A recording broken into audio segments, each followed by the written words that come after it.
coming to you live from Alameda, California.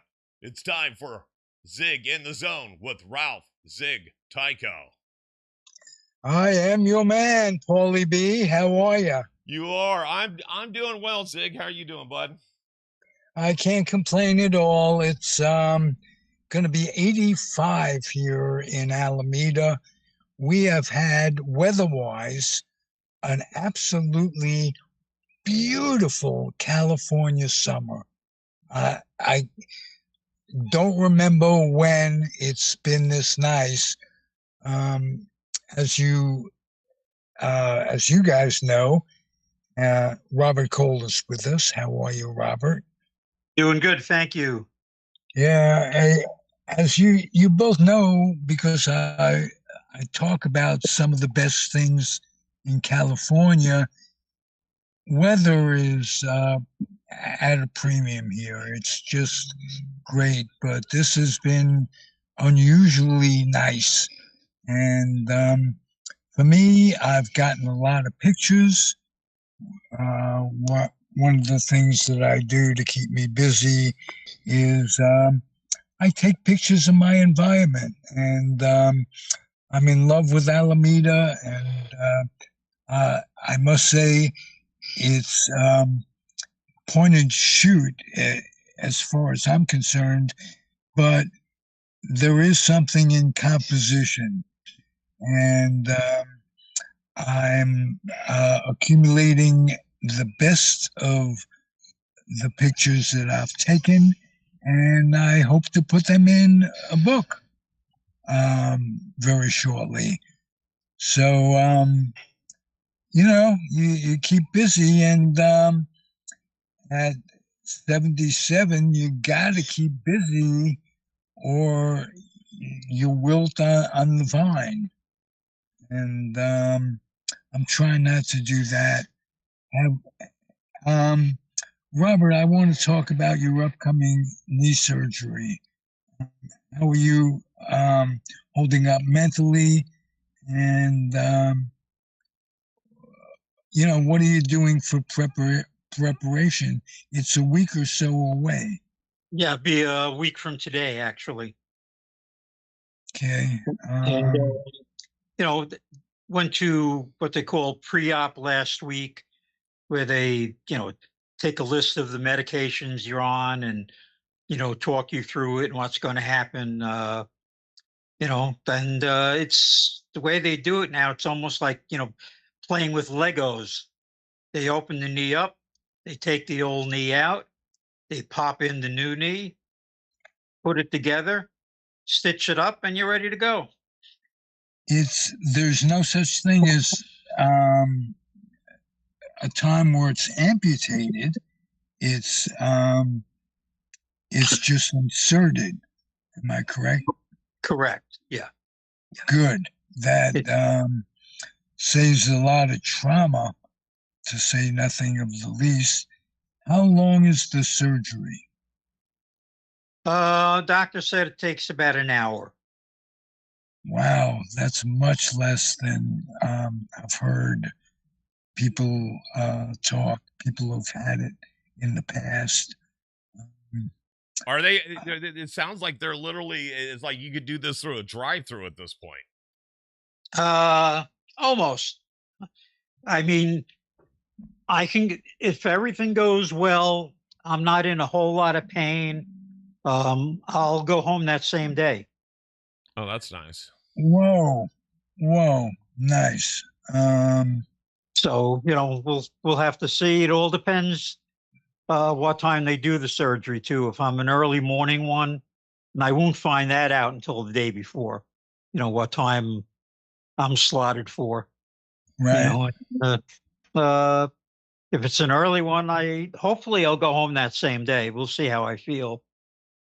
And they basically have you walk as soon as you come out of the anesthesia, and they get you up on your feet as soon as they can. And a therapist works with you to try to move you around a little bit. And it's pretty amazing how they do it now. That's good for your lungs as well. You don't have time to just lie there in bed and accumulate fluid. So, Oh, correct. And that's one of the things too. I mean, they get you moving pretty quick. Now, they don't want me doing much for 2 weeks, but yet they still want me to move around. So we'll have to figure out what all that means. will you have some nurses or practitioners or therapists come in to your home, or do Yes, you? yeah. The first Okay, 2 weeks there'll be a home health aide comes in and a therapist comes in a couple of days a week.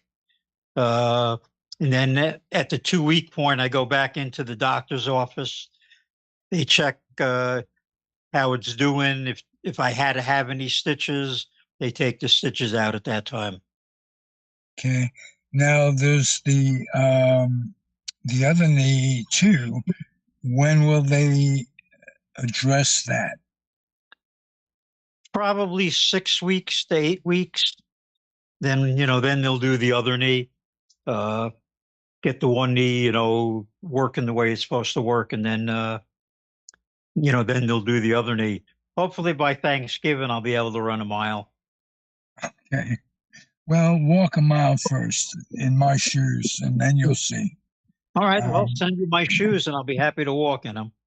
okay. Well, they're boat shoes, and it's hard to elicit sympathy if you say, walk a mile in my shoes, and they're boat shoes.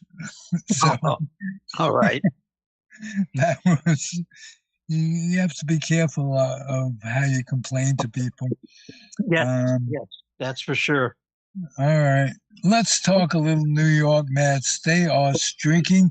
Would you have believed their prowess in the early season? I mean, they were so streaky, especially those first few weeks, that it's a pleasant surprise.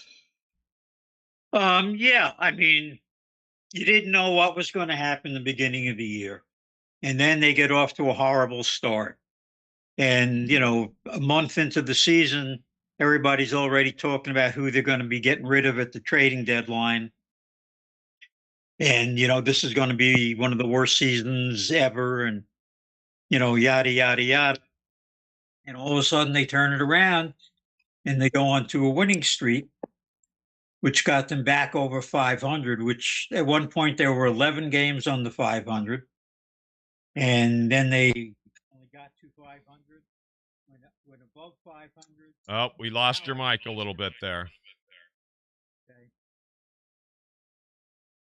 Uh, We Oh, we there we lost your mic, Robert. okay. And I would tell him to hang up and call back in, but he might have a problem like we had last time. So it's probably just the mute button. There you go. There you go. Oh, okay. Awesome. Keep Yeah. going. No, somebody was trying to call in on my phone. That's why it was the problem. Okay. Now the Mets, like I said, they had one time been 11 games under. They finally reached 500. They went above by 5 games, and they were back to only one game over. And now I believe, as of yesterday, they were 10 games over again, uh, which is pretty remarkable. What do you attribute these streaks to? Is the manager the manager's fault, or what do you think of the job he's doing? Well, he's a first-year manager. Um, Overall, I think he's doing a good job. There have been some curious decisions that he's made at times. Um, uh, he was Aaron Boone's bench coach with the Yankees for a couple of years, and people have always criticized Boone's handling of pitchers. And when there is a problem, it seems to be, with the pitching, you know, taking the guy out too soon, leaving him in too long, stuff like that. But Who's the pitching coach? I forget.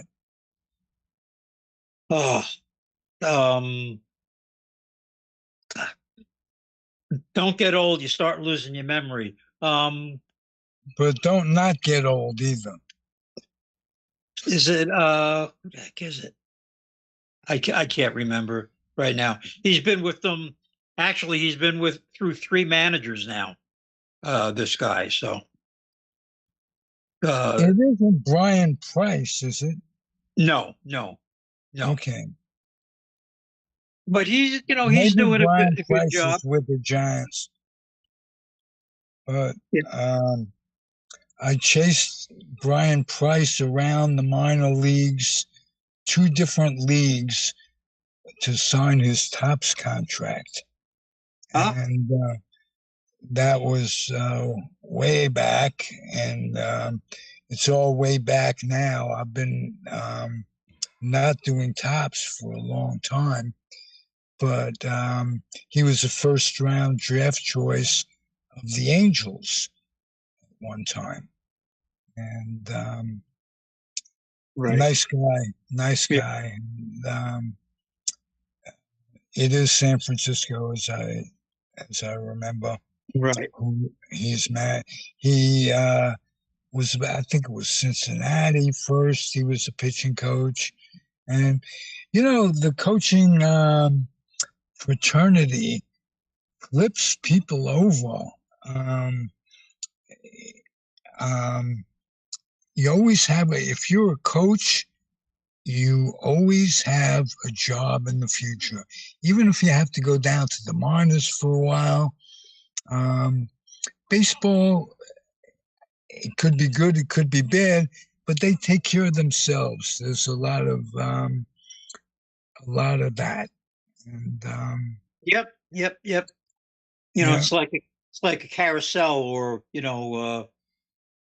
what do they call it? Musical chairs? The game we used to right, play as kids. right, You know, play the music, and when it stops, you try to grab a chair. That's the way the right, coaching fraternity is. yeah. Hey, we haven't done this in a long time. Let's go around the horn and talk about the underachievers and the overachievers in each position. And let's start in the outfield. Robert Cole, take it. Well, you've had, Nimmo has had an interesting season. He had a phenomenal first half of the season. Then they come out of the All-Star break, and he's hardly done anything.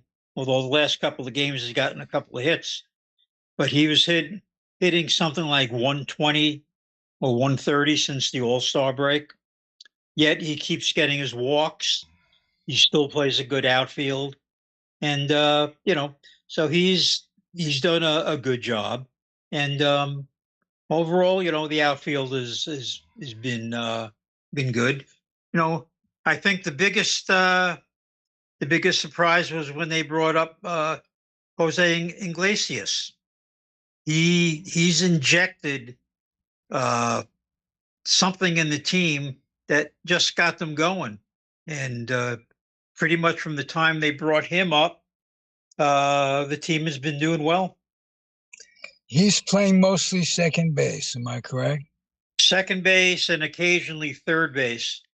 Uh, when they want to get McNeil in and give Vientos a rest, Iglesias plays third, McNeil plays second, and Vientos takes a seat on the bench. But Any reason that McNeil's career has kind of fallen off the table, if you will? that's a very good question. Very interesting. He won the batting title 3 years ago, I guess now it was. And Mm-hmm. last year he had a terrible time. This year he started off bad again, although he's starting to pick it up a little bit. And I don't know. Um, you listen to Keith Hernandez. Keith Hernandez said that he got away from what he was doing. He tried to do a little bit more power wise, and I think that was a mistake. Uh, Boy, that happens with so many people. They just get enamored with trying to hit the ball out of the ballpark. I remember Andy Carey. I don't know, an Alameda guy, by the way, yeah, former um, third baseman. with the Yankees, and Yeah, they went on a. I think they went to Japan after one of the seasons, they did. and and Kerry was just an example of what I talked about, trying to get too much out of themselves, not staying within yourself. I played a little tennis, and I read a book once about staying within yourself, keeping your game steady that way.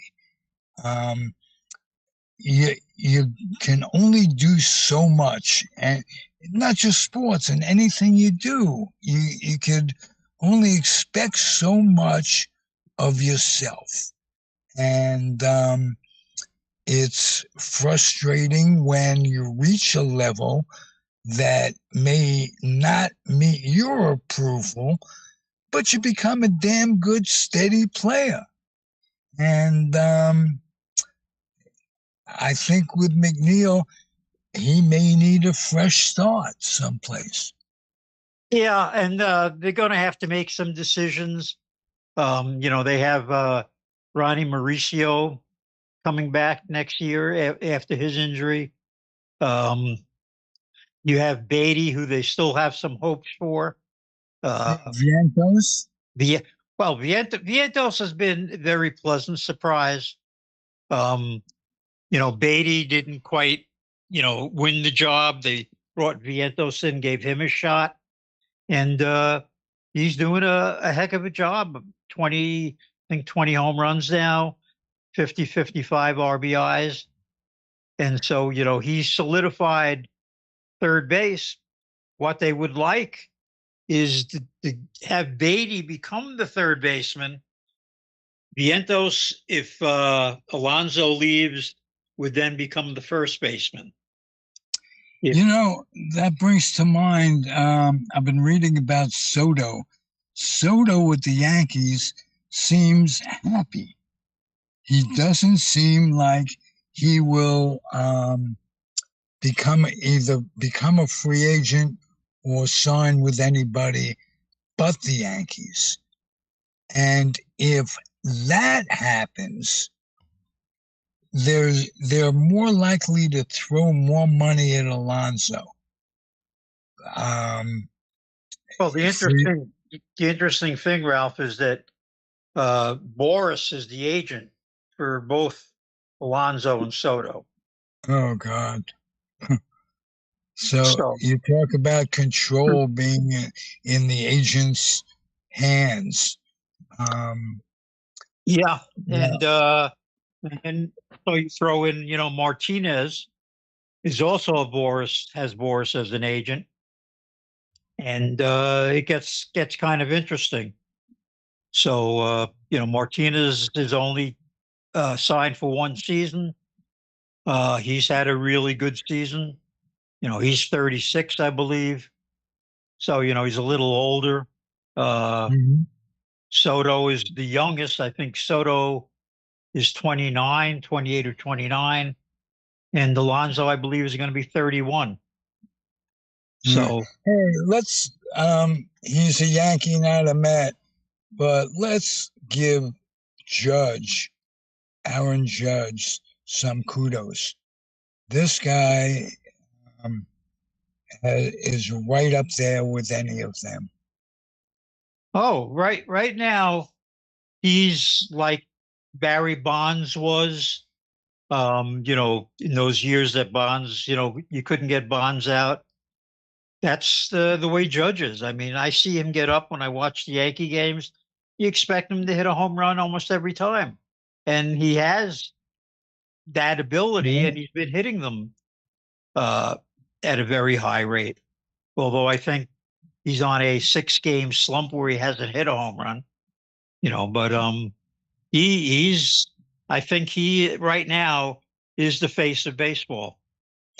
And the nice thing about it, he is a humble guy. He is at ease with the press, and he isn't showing anybody up. I really like him.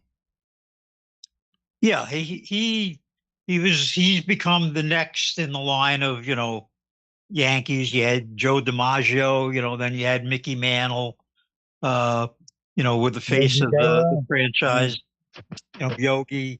And then you had a few years where there wasn't anybody. And then, Jeter came along. And so Jeter was the face of the Yankees. And another couple of year gap. And, now it's Judge. And that it doesn't always happen that it falls in line that way. It took a long time before Jeter came along. Bobby Mercer, was predicted by many to be the next Nick. Right. And he never quite, lived up to that. They traded him away, then they brought him back. And he was a good ball player. When they traded him to the Giants, it was a bad deal for both teams. It was the first time that Bobby Bonds was traded, and he had his demons, I will admit. But the fact that he was on 6 or 7 teams, and as great as he was when he started playing next to Willie in right field, he disappointed the Yankees, and Mercer, quite honestly, didn't want to be a Giant at all. So, it was not a good trade, but both Mercer and Bonds, with their original teams, weren't living up to what people were expecting, and it was thought that Bonds in Yankee Stadium and Mercer in the less demanding town of San Francisco would do well, and it just didn't work out that way. Yeah, sometimes there's not enough pressure. Like you say, it's a less demanding town, but you're not tested by the press and their reaction. So baseball's a funny game. Some players cannot play in New York. I mean, we've seen that over and over again, and other guys thrive. Yeah. Ed Whitson comes to mind. Wow. Yep. Ed Whitson. There've been several that just once they get to New York, they just couldn't handle it. They didn't want to be here. Kenny Rogers also, if you remember, he was a Met briefly, and he didn't like it at all. Yeah. There was the pitcher that went to the Colorado Rockies, and I can't think of his name. Yes, yes, I know exactly who you mean. He's a good example of that. He just didn't like New York. And you could take Nolan Ryan. Nolan Ryan, his wife, did not like living in New York. And it's a tough environment if you didn't grow up in it. Nolan Ryan was a Midwestern guy, and New York was New York, and it didn't work out for him. But, no, and Bassett of the Mets. Remember, he was with the Athletics. The Mets Mets made a trade for him. He was in the last year of his contract. Mets wanted him back, and he didn't want any part of New York. He he said when he first came to New York, he doubts very much whether he would re-sign with the Mets, and he didn't. He went to Toronto. Again, a less demanding city. Yeah. Let's talk about someone else that comes from the Athletics, and that's Sterling Marte. Talk about his recent career. Well, Marte came to the Mets, and he was one of the best center fielders in baseball. The Mets wanted to put him into right field, and he fit right in and had a great first season. Then last year he was injured almost the entire season.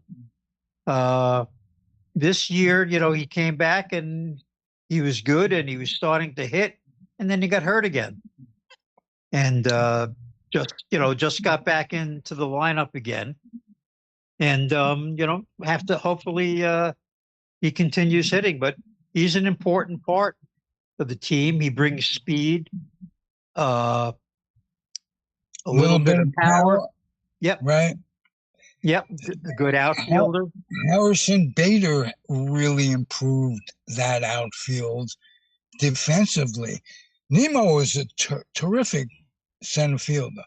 Yes. But Harrison Bader moved him to left, and it was good for not only those guys, but the entire Met team. Yeah, and the trade they made just at the trading deadline, bringing Jesse Winker to the team, and Right.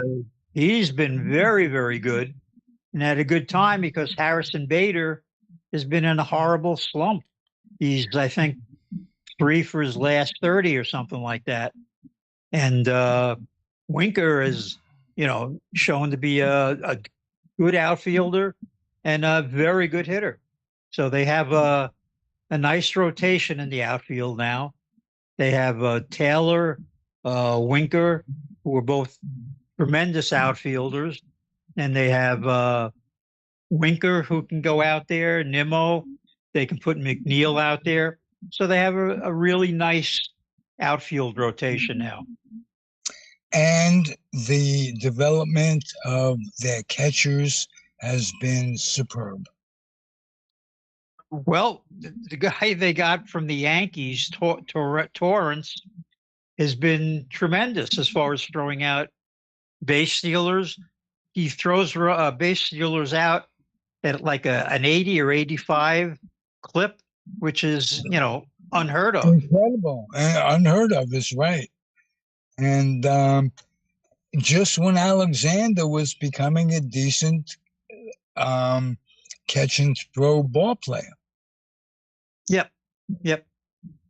So we have to see what happens with that, and the pitching, Minaya has all of a sudden become the ace. Severino is pitching lights out. Peterson, ever since he came back from his hip surgery, has been tremendous. So they have 3 guys that just been pitching lights out. You have Quintana, who's had his problems, and they're trying to find a 5th starter right now. Yeah, well, they're as good as could have been expected. Oh, yeah. Yeah. They gave us a season, and on some level, I'm most happy that Mert gets to watch this. Yeah, and he's been keeping tabs. I mean, he's been right on top of things. So, that's good to see. Yeah. Anything else? Oh, go ahead. Well, you know what? I came across the other day of the 1962 Mets, who has caused us to be fans all these years. There are only 2 living 1962 Mets. Wow. Jay Hook, Holy. Craig Anderson. Wow. And I was thinking about, it's like that's pretty amazing in that there's only two of them. It's a sobering thought. When we look back Sobering at, thought, and I think a J Hook was could have been making more money than any of those Mets had he chosen the engineering trade that he was groomed for at Yale or I think it was Yale at an Ivy League team. And I remember Casey talking about that. Wow, yeah, you know, yeah. um, And Craig Anderson, of course, was famous for being the winning pitcher in both ends of a doubleheader against the Braves. And I believe Mert was at that doubleheader, and you might have been also. I was at the first game, and my aunt had a dinner party. It was a Jewish holiday, and my parent, and she was observant. My aunt Fagel, husband Moses, daughters Andy and and someone, Anne and someone, Anne and Lillian. We had a wonderful family on my father's side as well as my mother's side. Um, so I just like to make note of that. But the first game, Hobie Landreth hits a home run to win it, and off Warren Spahn, as a matter of fact. Yes, yes. And then second game they won too. On a Gil home Hodges, run. Gil Hodges hit a walk-off home run. Whoa. Well, I hope Irene is listening to this. One of the nicest women I've ever gotten to know is Irene Hodges, daughter of Gil. And she has communicated with me, even though I've refused to wear anything with the B on it except the Brooklyn Cyclone cap. And she recognizes that. We've talked about how her dad really wouldn't have gotten along with me. It was my hair and my attitude and what have you, and the fact that she does is really splendid. Splendid. I've done several podcasts with her, and I just so much love her company, as I do so many of the people on this on the network, Comfortably Zone Network. Well, I remember the one time we were all together, Ralph, talking, and you started talking about the Giants, and Irene put you down pretty quick. As a as the daughter of a longtime Brooklyn Dodger. So I remember that. But not in a she could put you down, but not put you down. You know what I mean? Oh, well, yes. Yeah, very nicely. All nicely, right. Wow. And she was so revealing about her family and about the way life was in Brooklyn, or a Dodger fan, or a person who lived in the neighborhood. Gil, all these people would shop at the grocery store. Yes. And it was just a different time. And when I even think of those times, I mourn the fact that life has changed for all of us in so many ways.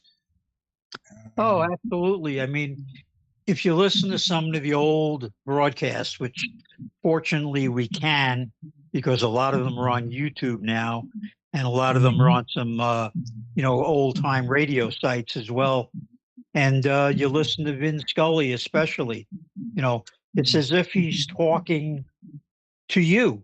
You know, the way he talked, you felt like you were in your living room talking one-on-one with Vin Scully. And it was very homey and just a pleasure to listen to.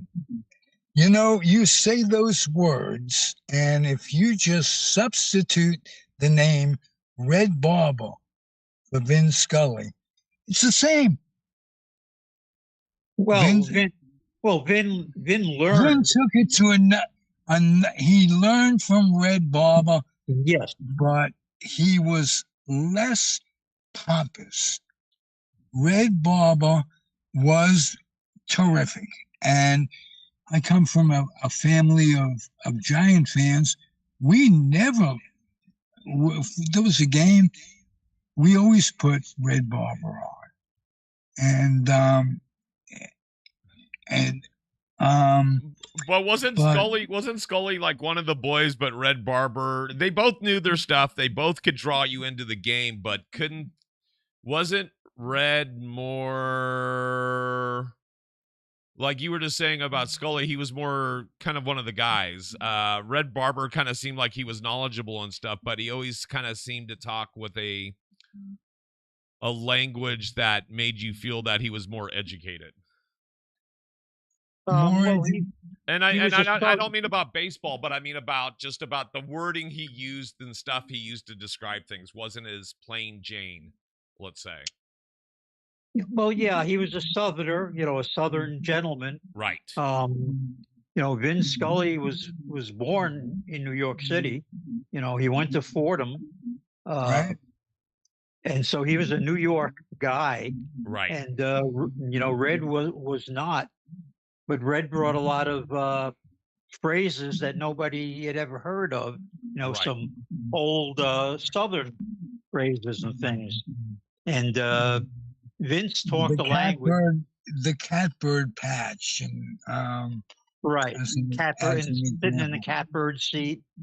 And, a lot of old Southern truisms that he brought to Brooklyn. I think his first 2 seasons, nobody in Brooklyn understood what he was saying. They just enjoyed the way he sounded. Right. And then, he became, part of the fabric of Brooklyn. And 2 things. First of all, Vin Scully was a Giant fan growing up, a big Melot fan. And Vin Scully did something, or Red Barber did something that was beyond what he would, as a Southerner, what he would have been expected to endure. He came to the Dodgers before they brought Jackie up. Yes. And he had to make a decision based on his adopted ideology. I don't think that kind of Southern prejudice comes natural. It's taught. And like with most Southerners, he was taught that things were different than they are. Oh yeah. Well, when you're born into it, Ralph, okay, in a sense, it does come natural because that's all you know. But him and Pee Wee Reese also, and the 2 of them were very. With Reese, Jackie came up as a shortstop, and when he was signed, Reese could have reacted any way, but he took Jackie under his wing, and he was just a marvelous Southerner, as was Red.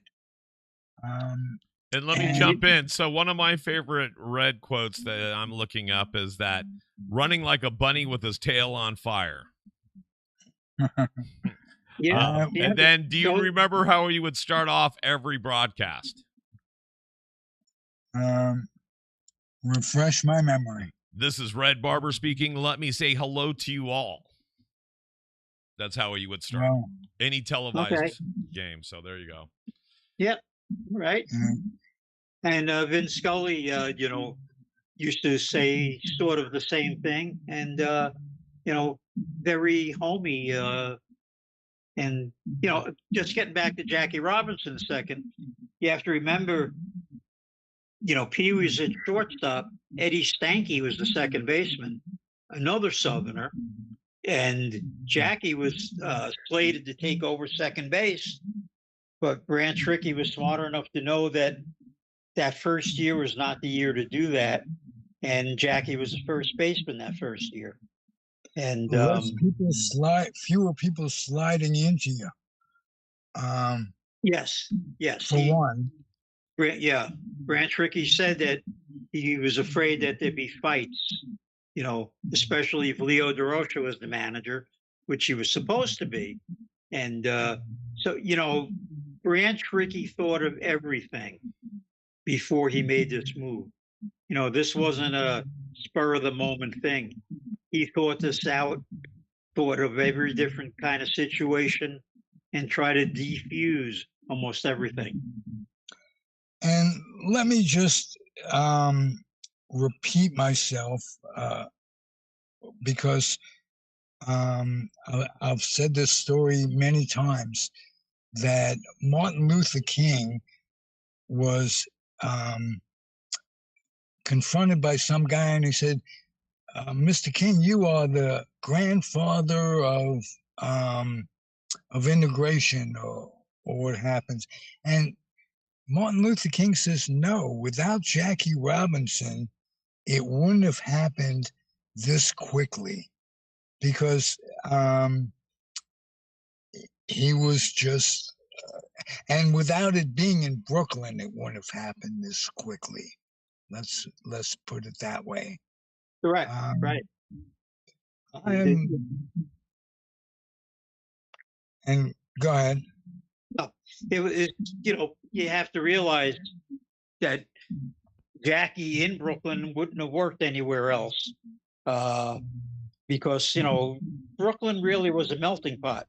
If you think of it, you'd walk down the street in Brooklyn, you saw a black family or black people, you didn't think twice. I mean, that's the way we were brought up. Everybody was equal. We were, but 11 ball players signed a petition before the season started to get rid of Jackie or us. And Branch Rickey said, no problem. You don't want to be here? No problem whatsoever. And one of those people, who coached Bobby Reagan. Bobby Reagan, he signed that petition and was one of those that came around. And that was nice to see, because he mentored Maury Wills before. Maury Wills was a long time minor leaguer. Yes. And he mentored him and brought him to the majors. And Maury Wills, I'll get off the subject if I might for one moment. Maury Wills never signed his contract with Topps when he was a minor leaguer. They didn't want him. So when he reached the bigs, enforced that, and there wasn't a Topps card for a long time. Maury Wills is the reason that I got my job with Topps, because they made a decision after Maury Wills wasn't signed by any of the quote scouts that worked for them. And Topps decided that they didn't need a scout. They just needed an administrator who could communicate well, me. And with their goal being to sign everybody in the minor leagues to tops contracts. And it was a $5 contract. And if you made the majors, you made big money. And that's the way it was. And if it weren't for Maury Wills holding out, I never would have been a candidate for the job. So even though he was a Dodger, I came to love Maury Wills. 13 years of paid summer vacations riding around in Northern California and Oregon and Washington, going to teams and just schmoozing with my old heroes. And so one of the things I'm most grateful for is the way things turned out with Maury Wills. Well, you know, Maury Wills, was traded to the Detroit Tigers, in 1956, I think. He went to the Tigers conditionally, and the Tigers returned him to the Dodgers in 57, I believe. And then they brought Wills up finally in 58. But if the Tigers had kept him, imagine how different things would have been. Right, for the Tigers too. But again, Bobby Bregan made the difference because he taught him what was necessary to get over the hump. And, you know, for many years, Bobby Bregan tried to deny that he signed the petition also. You know, he tried to say that, you know, he'd never signed that. And it was said that Carl Furillo signed it, which he didn't. And that caused a lot of problems as well. Well, I'm glad Furillo didn't sign it, because if I have two Dodger favorites now that the Maury Wills story comes out, there are three.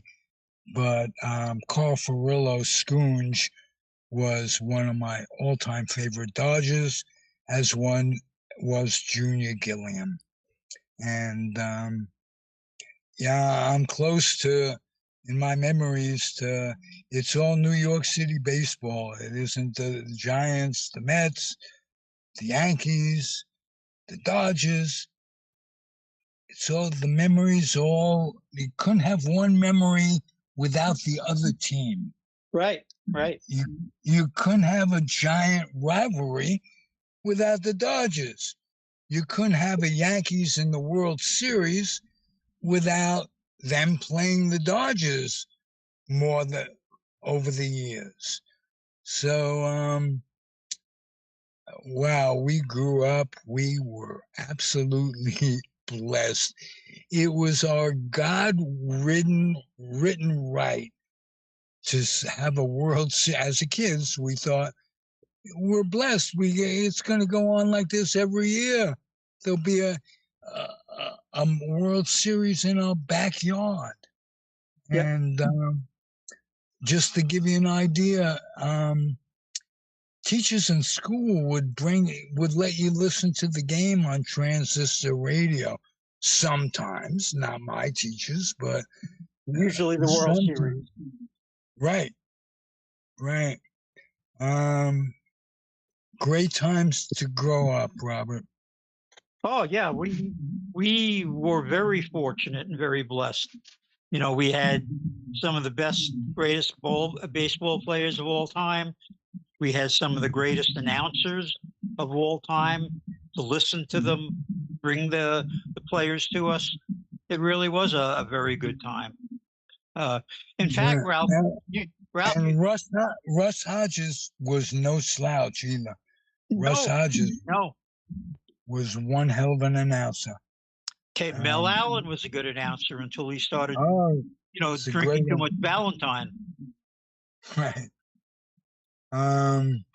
Yeah, and And Phil Rizzuto was one of my favorite announcers of all time. And Jerry Coleman and Joe Garagiola sat in that booth for a long time. We're blessed, and the older we get, our memories are very important to us. Oh yeah. In fact, Ralph, you should write a book, Ralph. Another book.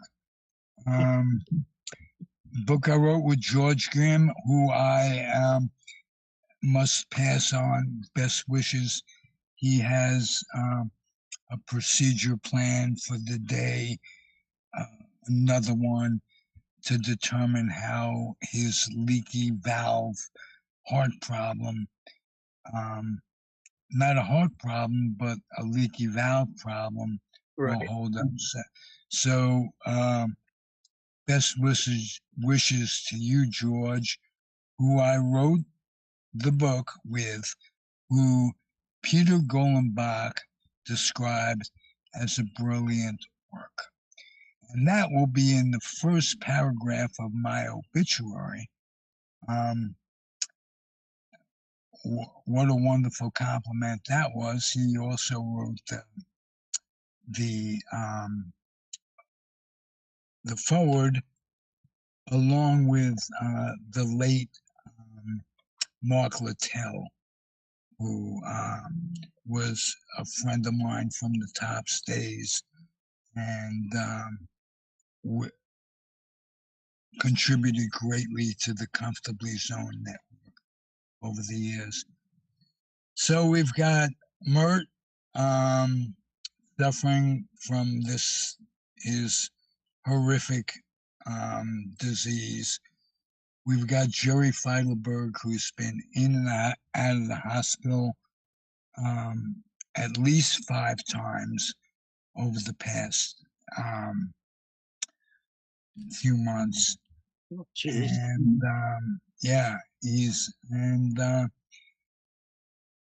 and we're all getting older, and it contributes to the underlying depression that I have.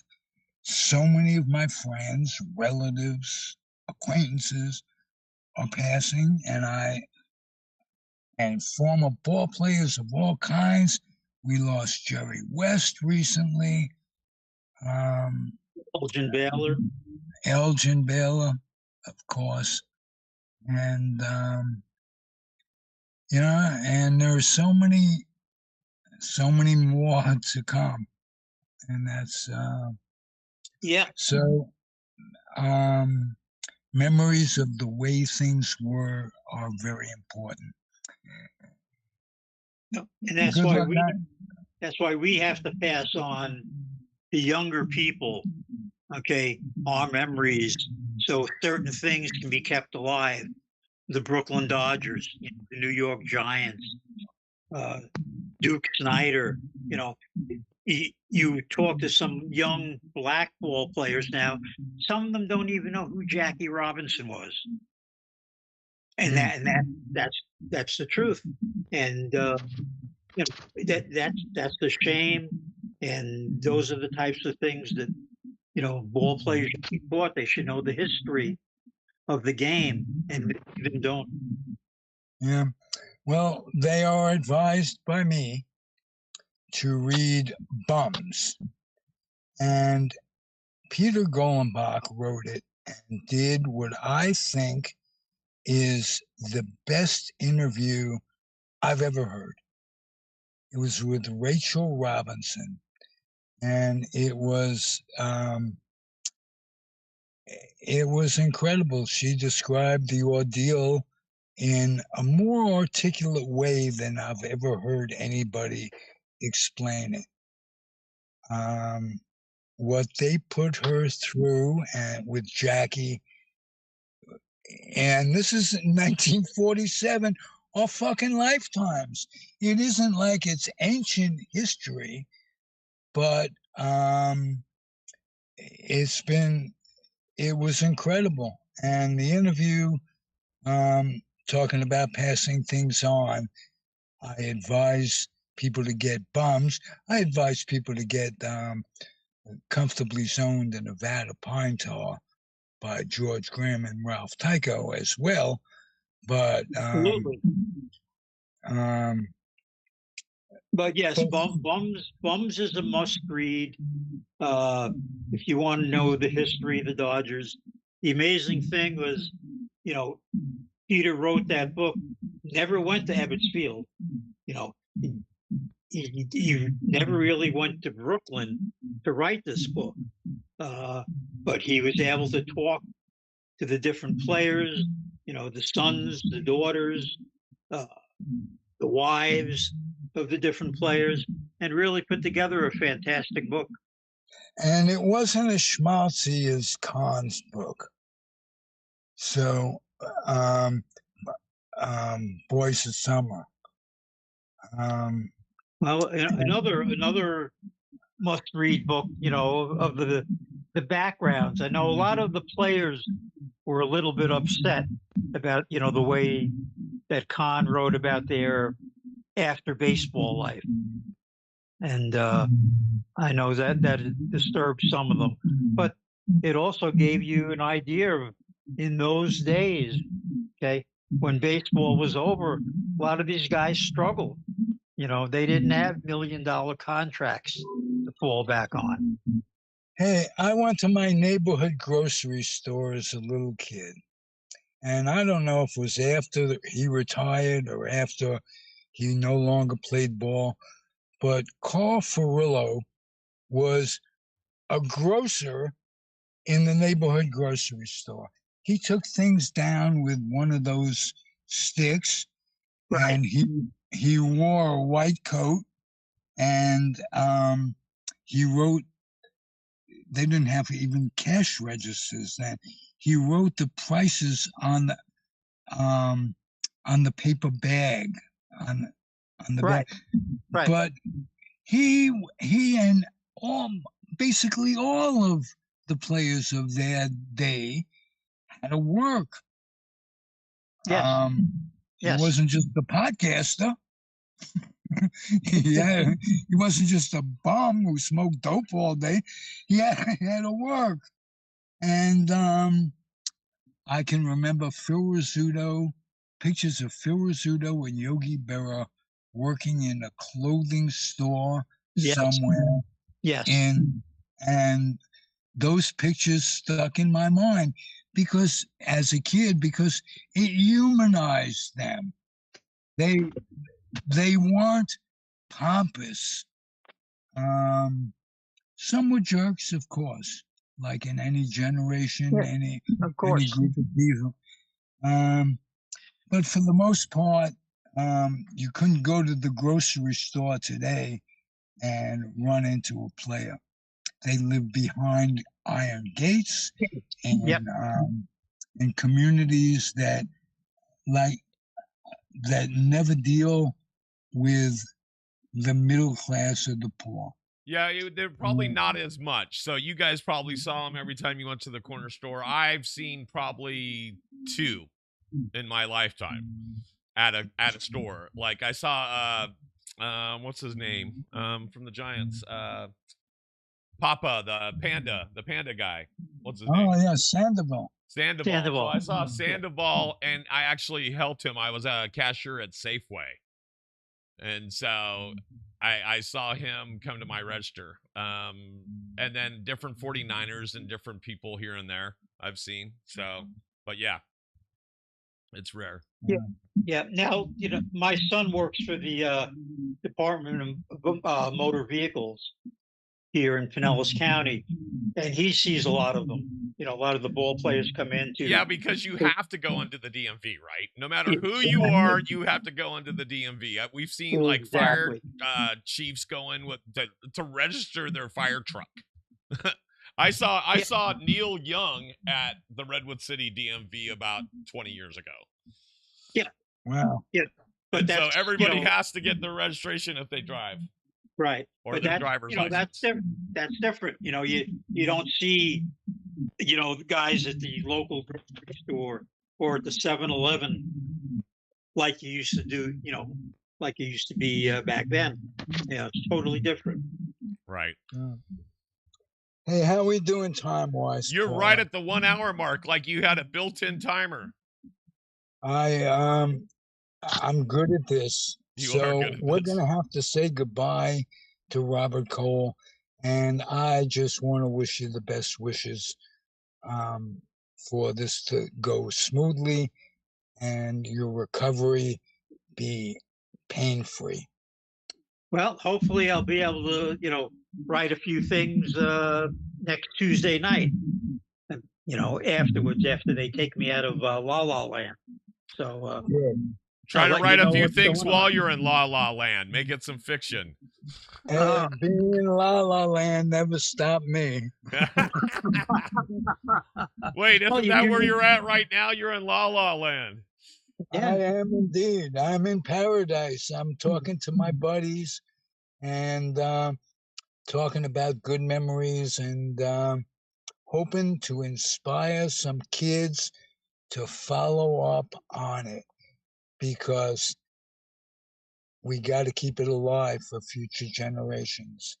That's Yep. right. Yep. And, Very, very, very important to teach history, mhm. not just baseball history, but history. And not revisionary history either. So I would refer you for history. There's a guy named Zen, and I'll say no more, but he wrote a book that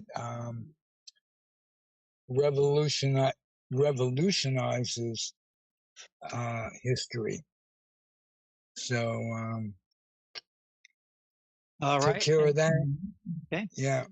And keep on keeping on with your podcast, Ralph. I enjoy listening to them when I'm not on them. And Well, is there a time when you're not? I don't. I lost track, and we are so lucky to have you. Thank you, Robert. All right, okay, give it up one thank more you. time for Mets Maven, Robert Cole, everybody. Yeah. What's doing, man? All All right. right. Good luck with Okay. that, Thanks a buddy. lot. Take care, Paulie. Take care, Ralph. You got it, Robert. Thank you. Be well. Okay. Thank you, Robert. You Zig too. In Zone. All right. Bye-bye. All right, Ziggy. I want you to kind of lead into me talking about Edge Studios, and then after I finish talking about Edge Studios and I hang up with you, I'm gonna go into the award ceremony for Dan Rush at the 2024 Emerald Cup. So away, hand it off to me, my man. Well, Paulie, you have made my life complete in a lot of ways. There's a big difference between podcast and video podcast. And I can't tell you the intricacies and the challenges, but you and your studio crew handled it very well. You have a network that's growing, and I just want to say how proud I am to be a part of Edge Studios. And we're really proud to have you as a part of the Comfortably Zone network here at Edge Studios. So you're the one. You're the ringleader of all your clowns, right? Well,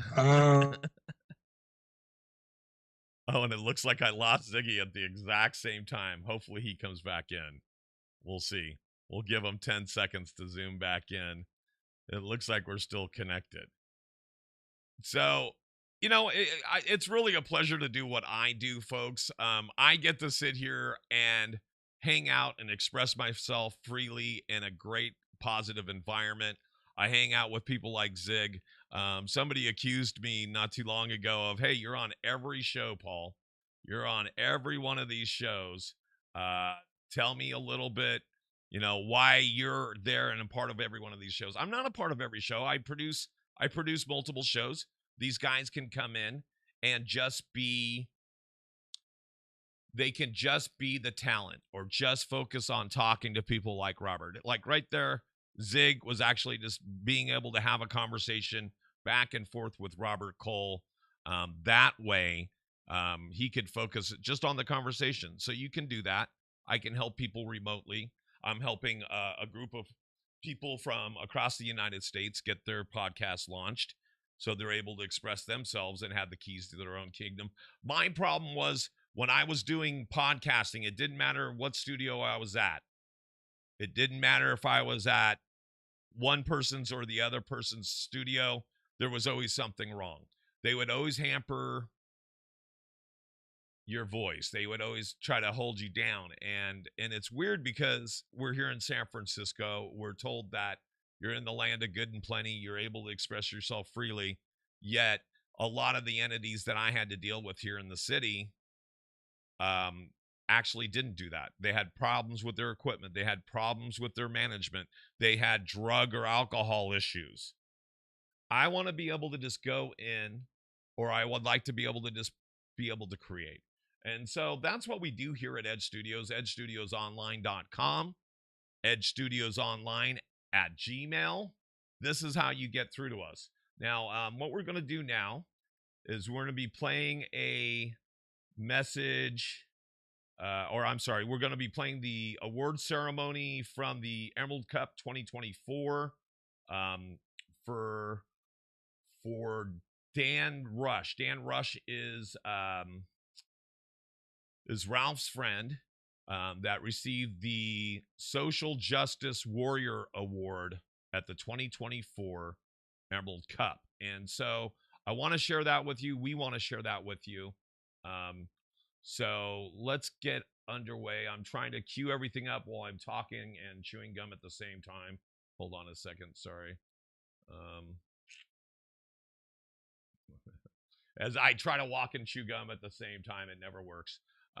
Let's try this again. So I want to show you that video of Dan Rush getting the Social Justice Warrior Award at the 2024 Emerald Cup. And let's see if we can give that to you guys right now. So, all right, here we go. 1 Z's, 2 Z's, and I think 3 Z's.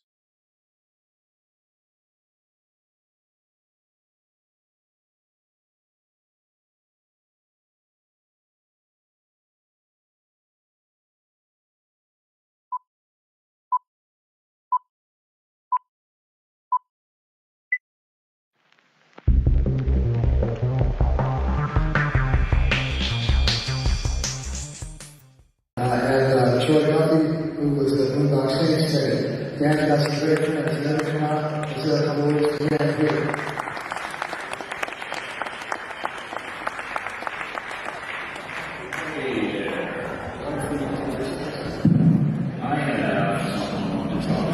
First of all, we have any Boondock Saints fans in the audience? Yeah!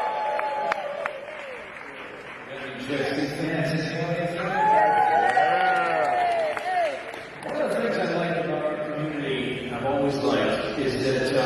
We're not only supportive of one another, we're sometimes called upon to defend one another. And in keeping with that, I wanted to say that it just so happens our sister Jessica's having a bad day today. She's very sad. She's being unfairly attacked on the internet by some knob named Paris, but not Hilton. Just take my word for it, she's right. Guy's a douche. So I was wondering, if you could, we don't charge for promotion over here. Forget that name. Wondering if we'll help you lift our sister's spirits here today by giving Paris a nice warm welcome straight from the Emerald Cup. You up for it? Yeah! Alright. Let's get a nice fuck you, Paris, but not Hilton. On 3. 1, 2, 3.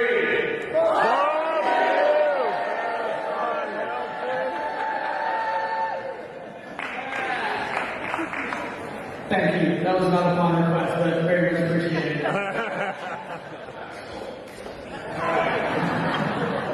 Now let's get back down to the real business here. Today, we are a longtime friend of mine, Dan Rush.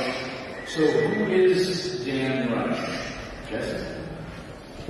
That's my favorite Irishman. He's crazy, dude. He's fucking awesome. He's the best. He's a legend. But for those of you who do not know him, he's essentially the reason we can all gather here today without being all raped and arrested by the police. So let's say hi to Dan, the legend himself. Come on out here, Dan.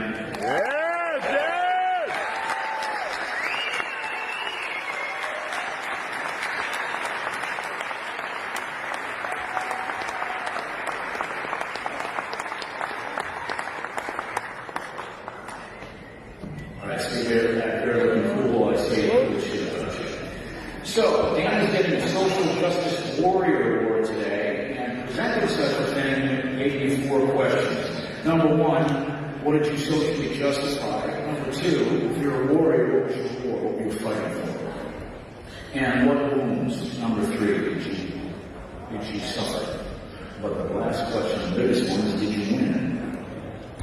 I've known Rush for over 2 decades before he even got into the cannabis movement. I've seen him on all the highs and lows. I've seen him featured in glowing articles in Rolling Stone magazine. And I've seen him declared a domestic terrorist by the FBI. I've loaned him money when he was down.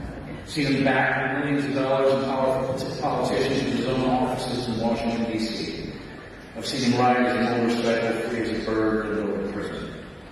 When I went to visit him there, inside, I said, we've eaten some of the best restaurants in the world, and now I'm buying my friend a bag of cheese puffs at the prison. Commissary, thank you. Have you been in prison? I played the minors, but never went through. The funny thing was at that place, that awful place, Underline Defense Correctional Facility, that I finally understood what a warrior's man was. As I sat down and watched him chomp his cheese puffs, expecting to hear a litany of woe is me bullshit. And what I got instead was an excited 10-point plan of how he was going to push cannabis forward, both while he was deciding to bring it out.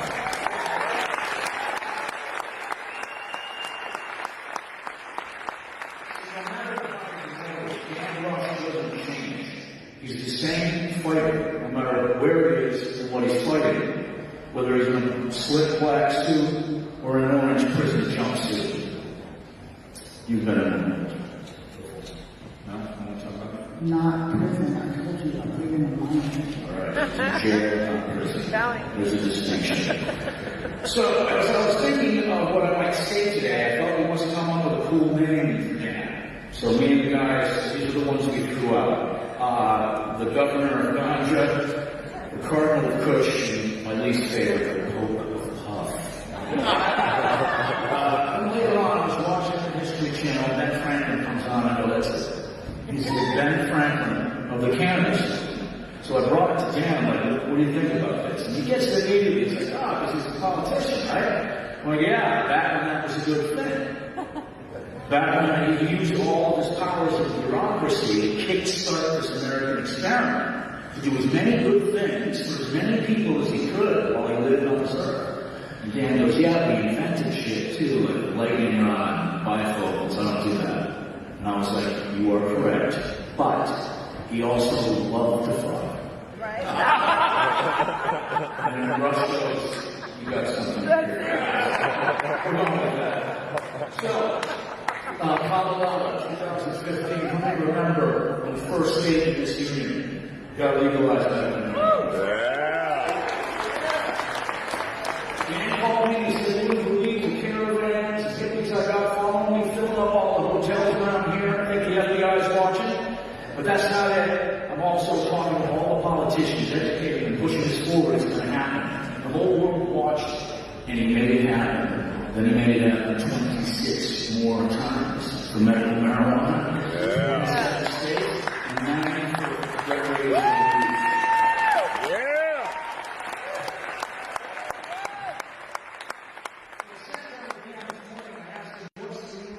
What's the new ground you're going to break? What's the next thing with cannabis?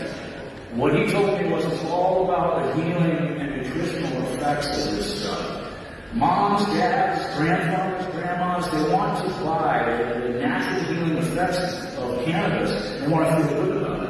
And he told me that there's 2,000 dispensaries in the United States, 2 million Americans visit them every day, or 220 million Americans visit grocery stores every day. Yeah. Grandma and grandpa want the relief that this stuff provides. So basically, he said, they demonized it, and it's up to all of us to undemonize it. And so I have to confess, I'm on 3 different CBD gummies for health and wellness. I've never felt more healthy or well in my life. You on any CBD gummies? No, I'm on like some psilocybin. I've never been able to see so well.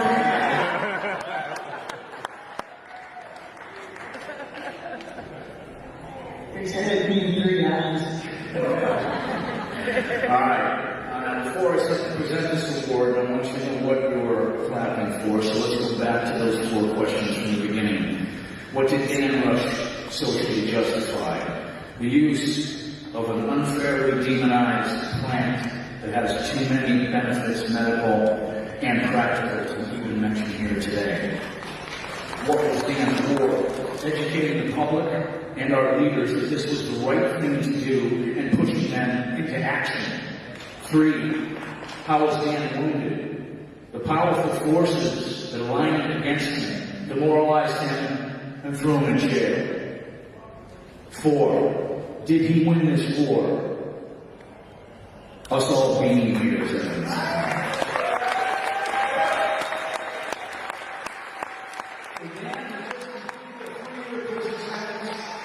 And 4 years of probation, one of its conditions was that he could not fraternize with us. But that just ended, and now he's here. Please give him the biggest round of applause you can muster to a fucking legend, Dan Rush.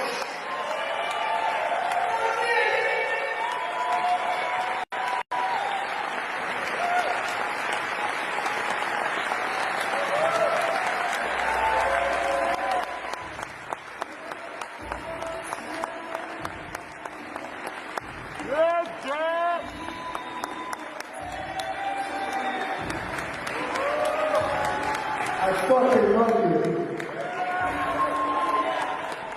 I'm Dan alcohol.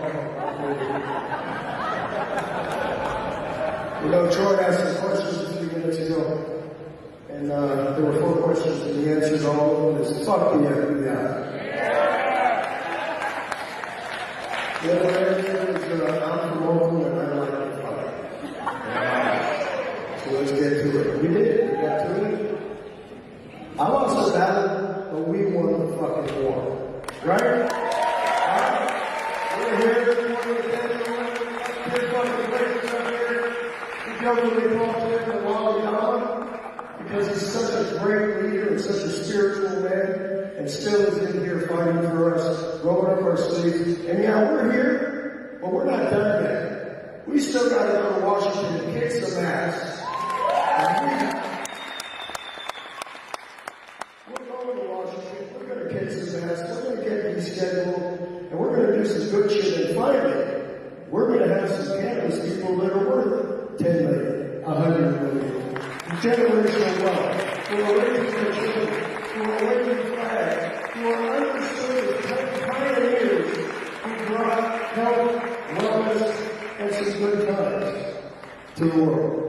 So I just want to say the people that really gave the price here, my daughter Kelly, my wife Margaret, who walked through Carolina with me, big ass cheeseburgers on Mother's Day, sitting in Carolina federal fucking prison. Yeah, I love you. Thank you.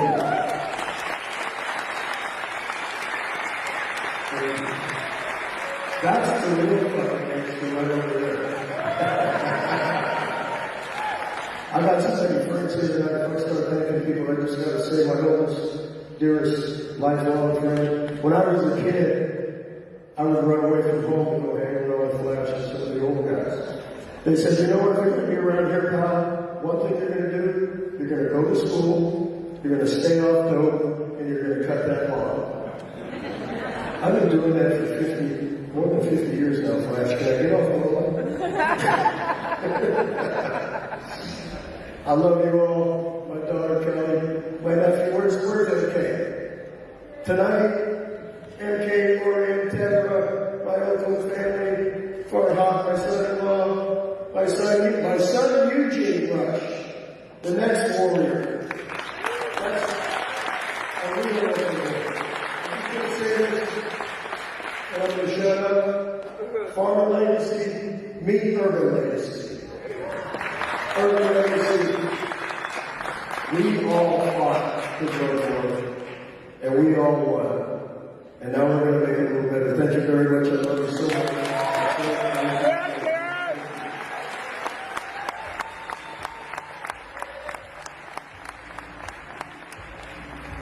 Thank you to the entire Cup crew for the presentation.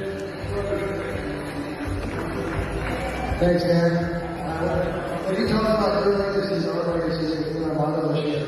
You know, us farmers up in there trying on all the mountains and stuff, through all that. But then there were people down